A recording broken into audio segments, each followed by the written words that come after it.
हाँ तो प्यारे बच्चों, पढ़ाई लिखाई कैसे चल रहा है? उम्मीद करता हूँ कि ठीक ठाक ही चल रहा होगा, है ना। तो आपका चल रहा है पृष्ठीय क्षेत्रफल और आयतन, जिनमें से कि 13.1 कंप्लीट किया, 13.2 में से 1 से लेकर के 4 नंबर तक के प्रश्न को कंप्लीट किया। आज जो होगा उनसे आगे होगा। तो देखिए प्रश्न क्या कहता है, समझने का प्रयास कीजिएगा। जब भी इस चैप्टर से प्रश्न पूछा जाता है तो 5 मार्क्स में पूछा जाएगा, ध्यान में रखना। और ऑब्जेक्टिव भी पूछा जाता है तो ऑब्जेक्टिव आपका फॉर्मूला टाइप का पूछा जाता है, जो कि आपसे बन जाए, है ना, ऑब्जेक्टिव ढंग का हो वो वाला। तो देखिए प्रश्न क्या कहता है, समझने का प्रयास कीजिएगा। कहता है कि एक बर्तन है ना, उल्टे शंकु के आकार का है। एक बर्तन है जो कि उल्टे शंकु के आकार का है, जैसा कि यहाँ पे फिलहाल थोड़ी देर के लिए हमने सारा चीज बना लिया इस प्रकार से। कहता है इसकी ऊंचाई 8 सेंटीमीटर है, जैसा कि हाइट भी हमने दर्शा दिया 8 सेंटीमीटर है। और इस कहता है कि इसके ऊपरी सिरे जो कहता खुला हुआ है, इसकी त्रिज्या दिया गया 5 सेंटीमीटर, त्रिज्या दिया गया 5 सेंटीमीटर, तो ये लिख लिया। यह ऊपर तक पानी से भरा हुआ है। जब इस बर्तन में शीशे की कुछ गोलियां, है ना, कुछ गोलियां जिनमें से प्रत्येक 0.5 सेंटीमीटर त्रिज्या वाला एक गोला है डाला गया है ना, डाली जाती है, तो इनमें से कहता है कि तो इसमें से भरे गए पानी का 1/4 भाग बाहर निकल जाता है। तो बर्तन में डाली गई शीशे की गोलियों की संख्या ज्ञात करिएगा। बर्तन में जो डाली गई शीशे की गोली है उसकी संख्या ज्ञात करना है। तो समझिएगा, सबसे पहली बात दिया गया क्या, एक शंकु है जो उल्टा है, तो देखो उल्टा कर लिए, ठीक है। और उल्टा कर ले, इसका जो त्रिज्या ऊपर में जो खुला हुआ है उसका त्रिज्या देगा 5 सेंटीमीटर। टोटल शंकु का हाइट देगा 8 सेंटीमीटर। ये टोटल पानी से लबालब भरा हुआ है। लेकिन इन्होंने क्या किया, थोड़ा सा इसके साथ जो है कि काम यह किया, जो पानी से भरा हुआ लबालब था इसमें कुछ गोली डाल दिया गया इसमें, है ना। उसका जो त्रिज्या दिया गया 0.5 सेंटीमीटर त्रिज्या दे, गोला जो देख रहे हैं ना, गोला बना हुआ, ये गोला डाला गया इसमें, ठीक है। कुछ डाला गया है, कितना डाला गया पता नहीं है, तो हम मान लेंगे कि अक्स गोली डाला होगा, ठीक है। इसमें तो अक्स गोली जैसे डाला तो कुछ ना कुछ पानी बाहर निकला होगा। तो बोला 1/4 पानी बाहर निकला, यानी कि एक रोटी में से एक कोना बाहर चल गया तो बचा 3 कोना, यानी कि एक कोना पानी बाहर चल गया तो 3 कोना पानी बचा, और एक कोना के स्थान पे गोली आ गया। तो वही बताना है कि गोली कितना आया, ठीक है। तो हम कह सकते हैं कि शंकु की त्रिज्या दिया गया 5 सेंटीमीटर, ऊंचाई 8 सेंटीमीटर, गोले की त्रिज्या 0.5 सेंटीमीटर। अब माना कि गोलियों की संख्या x मान ले कि x को गोली डाला गया, तो जैसे x गोली डाला पानी उसका 1/4 बाहर निकला, तो हम कह सकते हैं कि गोला है, तो गोला का आयतन बराबर हो जाएगा शंकु का आयतन, नहीं, गोला का आयतन बराबर शंकु का आयतन। तो कितना गोला का आयतन, x गोला का आयतन बराबर शंकु का आयतन। तो कितना शंकु का आयतन, 1/4 शंकु का आयतन, ठीक है, ध्यान में रखना। तो यहाँ पे लिख रहा हूं x गोला का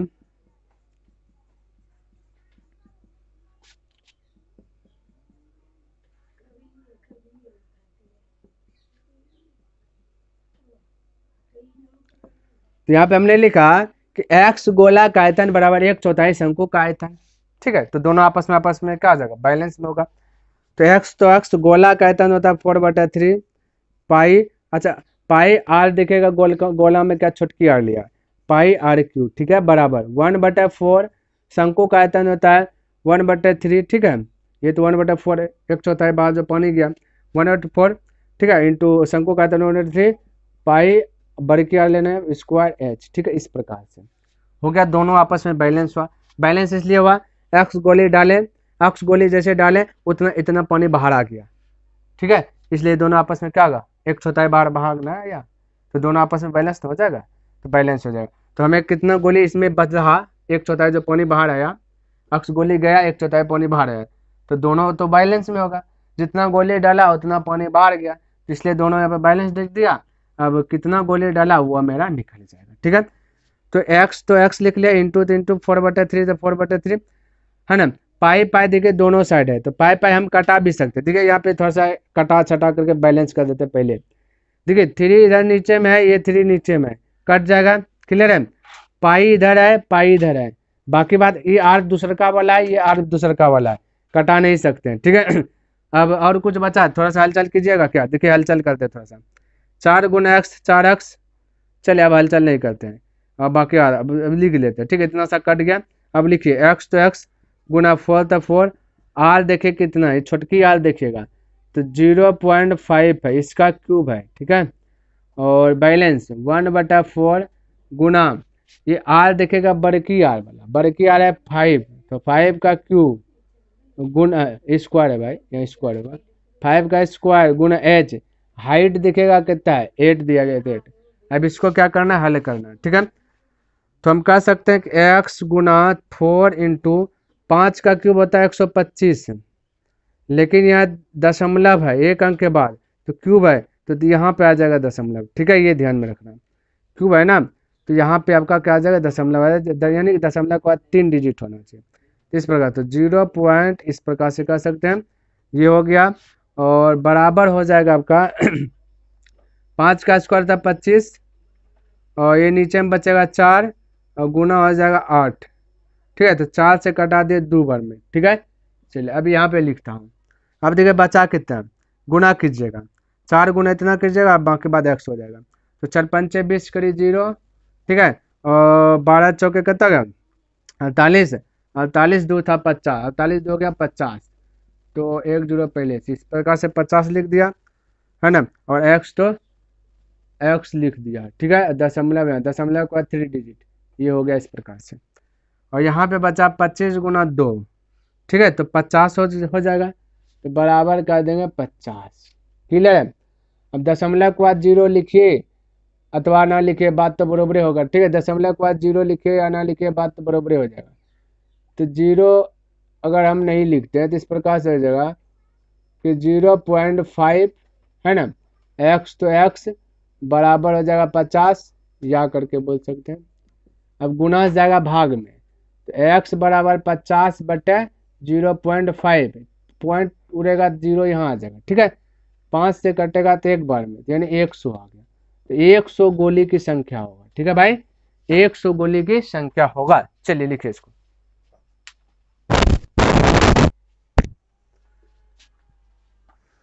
तो आइए देखिए 6 नंबर प्रश्न क्या कहता समझिए। कहता ऊंचाई 220 सेंटीमीटर और आधार व्यास 24 सेंटीमीटर वाले एक बेलन, जिस पर ऊंचाई 7 सेंटीमीटर और त्रिज्या 8 सेंटीमीटर वाला एक अन्य बेलन आरोपित है, यानी बेलन के ऊपर बेलन है। तो कहता है कि तो लोहे का एक स्तंभ बना है, लोहे का एक स्तंभ बना है, खड़ा कर दिया। इस स्तंभ का द्रव्यमान ज्ञात कीजिए, जबकि दिया है कि 1 सेंटीमीटर लोहे का 1 सेंटीमीटर के लोहे का द्रव्यमान जो कि लगभग 8 ग्राम होता है, तो पाई का वैल्यू 3.14 लीजिए, ठीक है।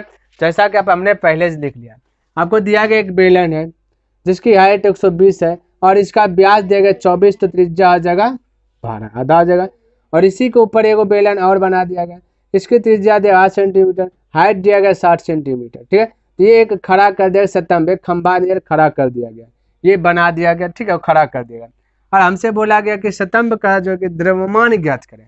1 सेंटीमीटर क्यूब स्तंभ का द्रव्यमान दिया गया है, 1 सेंटीमीटर क्यूब लोहे का जो कि द्रव्यमान है 8 ग्राम है। तो जो भी आंसर आएगा उसमें 8 से गुना कर दीजिएगा, आपका राइट आंसर आ जाएगा, ठीक है।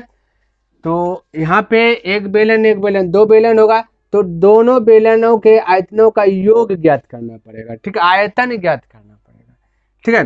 तो द्रव्यमान आयतन वही है, तो ध्यान में रखना, सब चीज लिख दिए। नीचे वाले बेलन का व्यास दिया गया 24, तो त्रिज्या आ जाएगा 24 दिया गया, तो त्रिज्या ये 5 नहीं है, ठीक है, ये त्रिज्या आ जाएगा 12।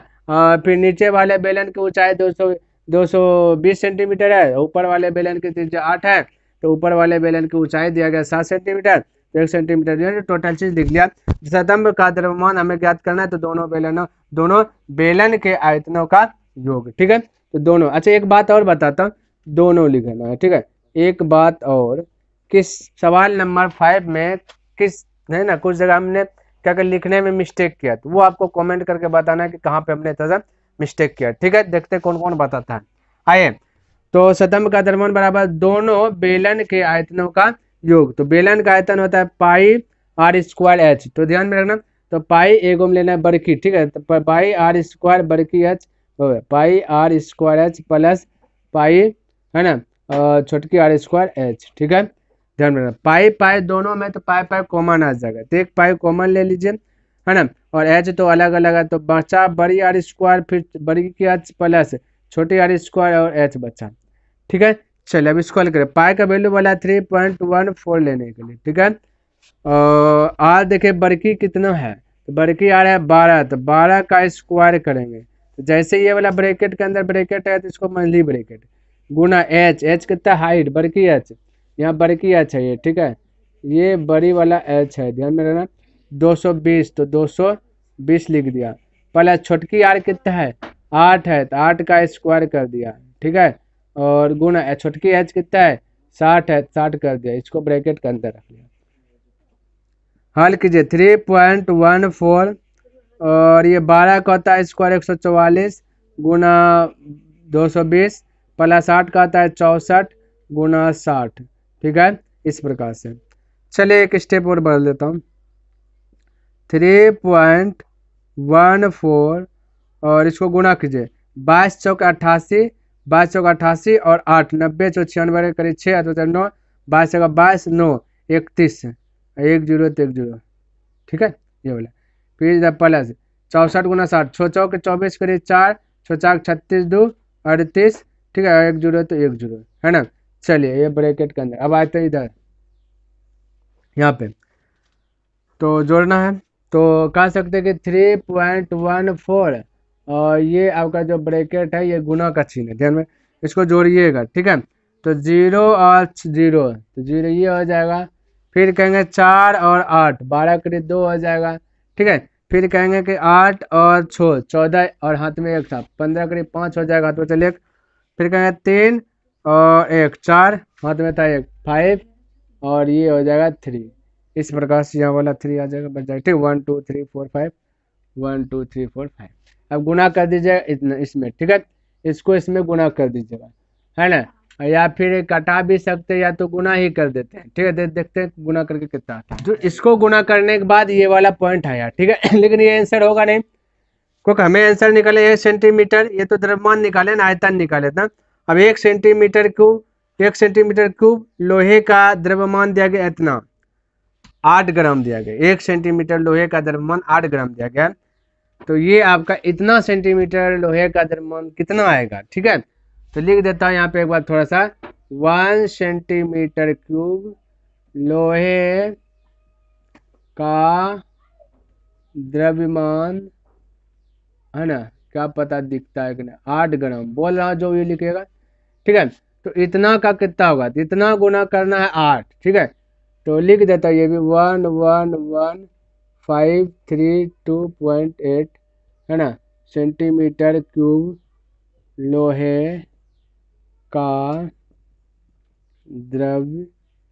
द्रव्यमान, ठीक है, तो द्रव्यमान कितना आ जाएगा, तो गुना कर देता यहाँ पे, ठीक है, 111,532.8 गुना 8, ठीक है, कर दीजिए, ये ग्राम में होगा, ठीक है, चेंज हो जाएगा ग्राम में हो जाएगा, 8 8 64 करीब 4 है तो चल 6 8 2 16 16 और 16 6 22 2 8 24 2 26 8 5 40 2 42 8 का 8 4 12 करीब 2 और 8 का 8 1 9 8 तो 8, ठीक है, इस प्रकार से हो गया, और 0.1 अंक के बाद इसको बदल दीजिए केजी में, ठीक है भाई, क्या बदलिए केजी, इतना ग्राम आया है तो ग्राम को काट करके केजी बनाना है, तो 1000 से भाग देना पड़ेगा, कितना से 1000, 1000 से जैसे भाग दिए ना, ये ग्राम था ये बन गया अब केजी, ठीक है, तो 1000 से तो 3 जीरो ऊपर जाएगा, यानी पहले से 10 दशमलव का 1 डिजिट है अब 3 है, तो मतलब दशमलव का 4 डिजिट होना चाहिए, 1 2 3 4 यहाँ पे दशमलव आ जाएगा, 892.2624 लगभग में आंसर आ जाएगा, ठीक है, तो इतना केजी आ गया, लगभग आंसर आ जाएगा। चलिए इसको लिखिए, तो आइए देखते हैं 7 नंबर प्रश्न क्या कहता है, एक ठोस में ऊंचाई 120 सेंटीमीटर और त्रिज्या 7 सेंटीमीटर वाला एक शंकु सम्मिलित है जो 60 सेंटीमीटर त्रिज्या वाले एक अर्धगोले पर आरोपित है। इस ठोस को पानी से भरे हुए एक लंबवृत्तीय बेलन में इस प्रकार सीधा डाल दिया जाता है कि यह बेलन की तली को स्पर्श करे। यदि बेलन की त्रिज्या 7 सेंटीमीटर हो और ऊंचाई 180 सेंटीमीटर हो तो बेलन में शेष बचे पानी का आयतन ज्ञात करें। हमें शेष बचे पानी का आयतन ज्ञात करें। तो सबसे पहली बात हमने क्या क्या फिगर बनाने का प्रयास किया और समझने का प्रयास कीजिएगा। इस फिगर में जो हाइट दिया गया बेलन की, ये दिया गया 180 सेंटीमीटर और इस बेलन में जो है कि पानी भरा हुआ है, इस बेलन में है कि टू पे टाप लबालब जो है कि पानी भरा हुआ है ना। लेकिन संयोग की बात देखिए, इस बेलन के साथ थोड़ा सा छेड़खानी क्या गया, छेड़खानी ये क्या गया है, इसमें जो कि एक अर्धगोला और अर्धगोला के ऊपर एक शंकु बना दिया, और जो कि कोई भी बर्तन होगा अर्धगोला का आकार का और शंकु का आकार इस प्रकार का बर्तन है, इसको बेलन में ऐड कर दिया। बेलन में पहले से पानी भरा हुआ था, अब बेलन में वो चीज ऐड किया, जैसे ऐड किया तो जितना जगह छेगा उतना पानी बाहर चल गया, है ना, और कुछ पानी उसमें बच गया, जैसा कुछ पानी बच गया। आपसे वही पूछा कि अब जो पानी बचा है, जितना पानी बचा है वो चीज ज्ञात कीजिए, ठीक है, शेष पानी। तो वो चीज ज्ञात कैसे होगा, हम बोलेंगे एक बड़का सा बेलन है, बड़का सा बेलन का आयतन में से एक अर्धगोला का आयतन और एक शंकु का आयतन दोनों जुट जाएगा, अर्धगोला का आयतन प्लस शंकु का आयतन को निकाल लेंगे तो बचेगा क्या, सिर्फ पानी बचेगा, ज्ञात हो जाएगा, ठीक है। जिनमें से आपका सभी का त्रिज्या दिया गया 60 सेंटीमीटर, टोटल अर्धगोला का त्रिज्या 7 सेंटीमीटर, शंकु का त्रिज्या 7 सेंटीमीटर, बेलन का भी त्रिज्या 7 सेंटीमीटर दिया गया। जैसा कि यहाँ पे हमने वही चीज लिखा कि सभी की त्रिज्या जो है कि 7 सेंटीमीटर है और बेलन की जो ऊंचाई है 180 सेंटीमीटर है और शंकु की भी हाइट दे दिया गया 120 सेंटीमीटर। जैसा कि यहाँ पे देख सकते हैं, बेलन की ऊंचाई को बड़ी एच से दिखाया, शंकु की ऊंचाई को छोटी एच से दिखाया। हमें ज्ञात करना है कि जो पानी बचा हुआ, शेष पानी जो बचा उसका आयतन, हमने यहाँ लिखा शेष पानी का आयतन बराबर हो जाएगा बेलन का आयतन, बेलन का आयतन में से एक अर्धगोला का आयतन प्लस एक शंकु का आयतन, एक अर्धगोला का आयतन को जोड़ के घटा देना है तो बच जाएगा आपका शेष पानी का आयतन। तो फॉर्मूला भी लिखा है कि बेलन का आयतन का फॉर्मूला था पाई आर स्क्वायर एच माइनस तो माइनस शंकु का आयतन 1/3 पाई आर स्क्वायर एच प्लस अर्धगोले का आयतन होता है 2/3 पाई आर क्यूब होता है, ठीक है। अब इसको हल करना है, हल करने से पहले इसको छोटा करते हैं। तो देखिए छोटा किस प्रकार से करते हैं। सबसे पहली बात पाई आर स्क्वायर सब में है, देखिए पाई आर स्क्वायर इसमें भी, पाई आर स्क्वायर इसमें भी, पाई आर स्क्वायर इसमें भी, तो पाई आर स्क्वायर को कॉमन ले लेता हूँ, ठीक है, पाई आर स्क्वायर को कॉमन ले लेता हूँ ताकि छोटा आ जाए। तो बचेगा क्या चीज भाई, यहाँ पे समझने का प्रयास कीजिएगा, एच बचा बड़ी और ये माइनस से गुना होगा, एक बात ध्यान में रखना, तो एच बचा बड़ी और ये यहाँ पे माइनस बचा, माइनस लिखा है ना, और यहाँ पे देखिए 1/3 बचा, पाई आर स्क्वायर कॉमन लिया तो बचा है एच और ये माइनस गुना प्लस हो जाएगा, ठीक है, तो हो जाएगा माइनस, समझिएगा माइनस गुना प्लस तो माइनस हो गया और बचेगा यहाँ पे कितना 2/3 और पाई आर स्क्वायर कॉमन लिया तो आर स्क्वायर कॉमन लिया तो एक आर बच जाएगा, इस प्रकार से बचा है, ठीक है। अब ये थोड़ा सा छोटा हो गया, कैलकुलेशन क्या हो गया, छोटा हो गया। अब करना क्या है, सबको पुट कर दीजिए, पाई का वैल्यू रख देता हूँ 22/7, ठीक है, और आर स्क्वायर तो पता ही है कि सबका आर दिया गया 60 तो 60 × 60 कर दिया। बड़की एच की बात किया जाए यानी बेलन की बात किया जाए, ये है 180 माइनस 1/3 तो 1/3 इंटू एच की बात किया जाए, छोटकी एच की बात किया जाए यानी कि शंकु की, तो दिया गया 120 शंकु हाइट 120 और माइनस ये 2/3 और इंटू आर की बात किया जाए तो आर सबका 60 है। चलिए यहाँ तक किसी को दिक्कत नहीं होना चाहिए, कोई कंफ्यूज नहीं होना चाहिए। अब इसको हल कर लेता हूँ तो हम कह सकते हैं कि 6 के 36 हो जाता है, तो मैं लिख देता हूँ 22 × 36 पर 00 और बट्टा में 7, ठीक है भाई, और इसको इस प्रकार से मल्टीपल के रूप में 180 तो 180 माइनस 3 से कटा दीजिए, 3 चौक 12 यानी 40 बार में गया, ठीक है, और इसको 3 से कटा दीजिए, 3 दूना 4 यानी 20 बार में गया। तब मैं कह सकता कि 40 इधर माइनस 40 माइनस 40, ठीक है भाई, इस प्रकार से मैं लिख सकता हूँ।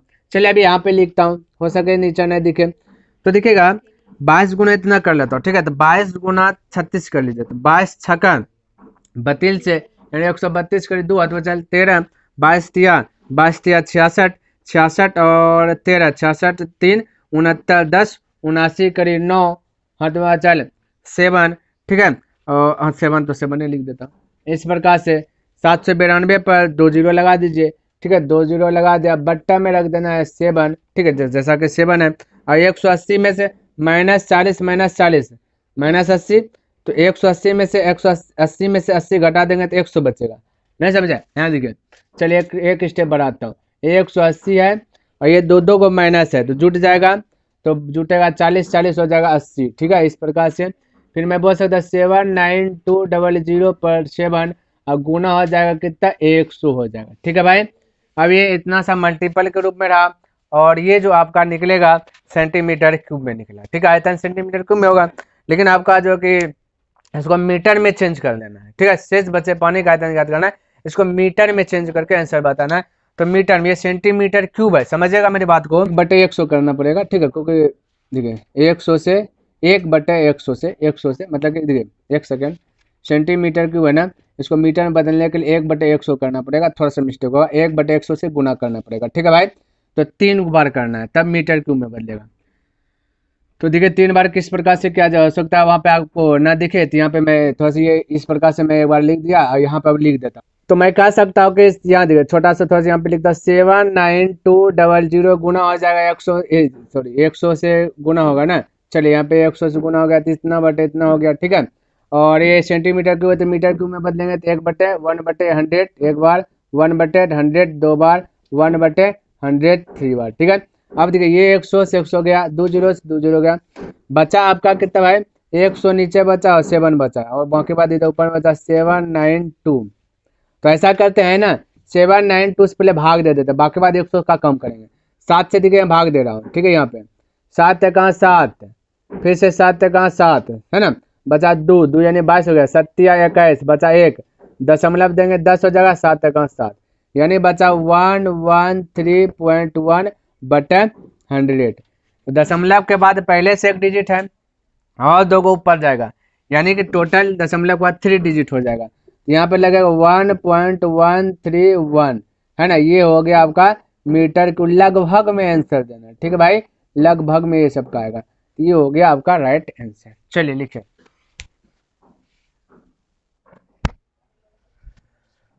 तो देखिए 8 नंबर प्रश्न और समझने का प्रयास कीजिए क्या कहता है। कहता है एक गोलाकार कांच के बर्तन की एक बेलन के आकार की गर्दन है जिसकी लंबाई 8 सेंटीमीटर और व्यास 2 सेंटीमीटर है, जबकि गोलाकार भाग का व्यास 8.5 सेंटीमीटर है। कहता है इसमें भरी जा सकने वाले पानी की मात्रा मापकर एक बच्चे ने यह ज्ञात किया कि इस बर्तन का आयतन 345 सेंटीमीटर क्यों है। तो जांच कीजिए कि उस बच्चे का उत्तर सही है या नहीं, यह मानते हुए कि उपरोक्त मान है ना आंतरिक मापन है।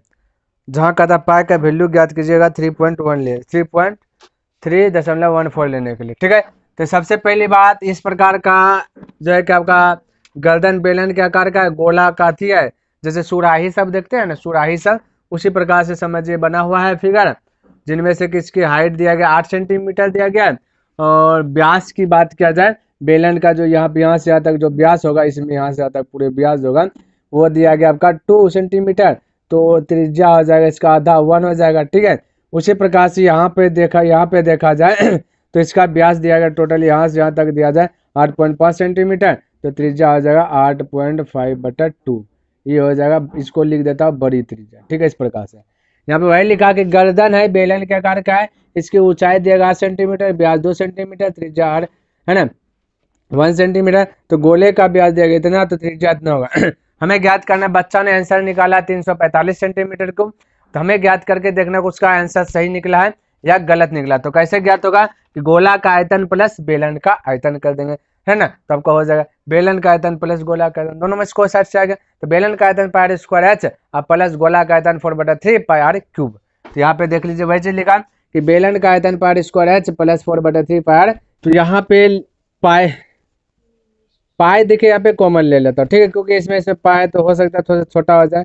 पाई कॉमन लिया तो R square H plus 4/3 R बड़ी आर का क्यूब बचा, ठीक है। पाई का वैल्यू बोला है 3.14 लेने के लिए, आर छोटकी आर है 1 का स्क्वायर इंटू एच आपका 8 है प्लस 4/3 और बड़की आर दिया गया 8.5/2, 3 बार 8.5/2, 3 बार 8.5/2, ठीक है। फिर कह सकता हूँ कि 3.14 इंटू 1 का स्क्वायर 1 गुना 8 हो जाएगा प्लस 4/3 है ना। यहाँ देखिए थोड़ा सा स्क्रॉल करता हूँ, दशमलव डिलीट करेंगे 0, दशमलव डिलीट करेंगे 0, दशमलव डिलीट करेंगे 0, 5 से कटाएंगे 5 चौके 20, 5 से कटाएंगे 17 बार में, उसी प्रकार से 5 चौक 20 17 बार में, 5 चौक 20 17 बार में, ठीक है। अब 4 से ये भी 4 गया, बचा इधर 1/3 गुना 17 गुना 17 289 और 1 गुना फिर से 17/4 चौक 16, ठीक है। इस प्रकार से चलिए अब यहाँ पे हल करता हूँ 3.14 इंटू 8 प्लस इतना 17, यहाँ पे 17 गुना 17 नमा 53 से हाथ में चल 15, 17 8 17 25 17 8 36 से 136 और 53 यानी कि 15, 6 5 11, 3 1 4 1 5 1 यानी 51 करे 1, हाथ में चल 15, फिर 7 34 और 34 और 15 को जोड़िए 34 15 5 4 9 4 49, ये हो जाएगा 49 49 13, ठीक है 49 13 बटा कितना हो जाएगा 16 तिया 48, इस प्रकार से आएगा। हमें 345 आंसर लाना है। हमारे ख्याल से आंसर आइबे नहीं करेगा क्योंकि दशमलव भागबे नहीं करेगा तो आएगा कहाँ से।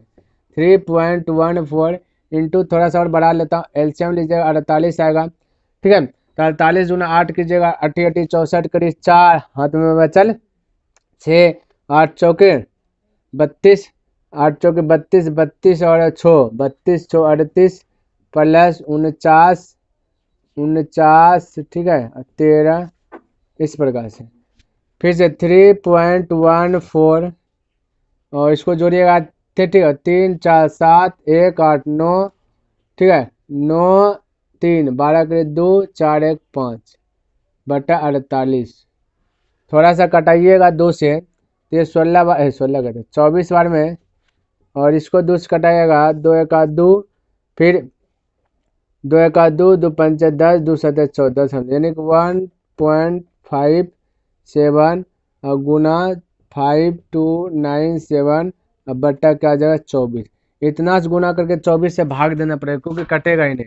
अब भाग देंगे तो पक्का दशमलव में आंसर आएगा ही आएगा, तो 346 पॉइंट कुछ आएगा, ठीक है। जो कि आपसे को आंसर निकालना है 345, जो बच्चा निकाला है तो 345 तो आएगा नहीं, इसलिए बच्चे का आंसर गलत है। यहाँ लिख देना है, डायरेक्ट लिख देता, इतना आया ना सेंटीमीटर क्यूब, तो डायरेक्ट लिख लेता था बच्चे का आंसर, बच्चे का उत्तर गलत